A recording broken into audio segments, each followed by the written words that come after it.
ഇത് നസ്രത്ത്, അതായത് പരിശുദ്ധ അമ്മയ്ക്ക് ഗബ്രിയേൽ മാലാഖ പ്രത്യക്ഷപ്പെട്ട സ്ഥലമാണിത്, പരിശുദ്ധ അമ്മയുടെ ഭവനം. അപ്പോൾ ഇവിടെയൊക്കെ എളിയവനിൽ എളിയവനായ എനിക്ക് ഈ പരിശുദ്ധമായ സ്ഥലത്ത് വരുവാനൊക്കെ ദൈവം അനുഗ്രഹം ഒരുക്കിയതിന് നന്ദി പറയുന്നു. എല്ലാവരെയും ദൈവം അനുഗ്രഹിക്കട്ടെ. എല്ലാവരെയും പ്രാർത്ഥനയിൽ ഓർക്കുന്നു. ഒത്തിരി പേരോട് പ്രാർത്ഥന കൊണ്ട് തന്നെ ഒരുപാട് കടപ്പാടുണ്ട്. അവരെയും നന്ദിയോടെ ഓർക്കുന്നു. ജീവിതത്തിൽ 45 വർഷം കൊണ്ട് കണ്ടുമുട്ടിയവരെയൊക്കെ നന്ദിയോടെ ഓർക്കുന്നു.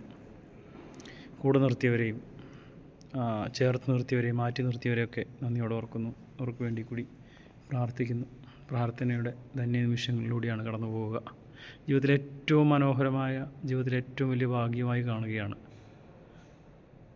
ഒരിക്കലും ഇസ്രയേൽ എന്ന രാജ്യം സന്ദർശിക്കുവാനോ അല്ലെങ്കിൽ ഇവിടെ ജോലി ചെയ്യുവാനോ ഒരല്പം പ്രശ്നങ്ങളൊക്കെ ലഘൂകരിച്ചുകൊണ്ട് അല്ലെങ്കിൽ മക്കളുടെ വിദ്യാഭ്യാസമൊക്കെ ക്രമീകരിച്ചുകൊണ്ട് പോകുവാനൊക്കെ കഴിയുമെന്ന സ്വപ്നത്തിൽ പോലും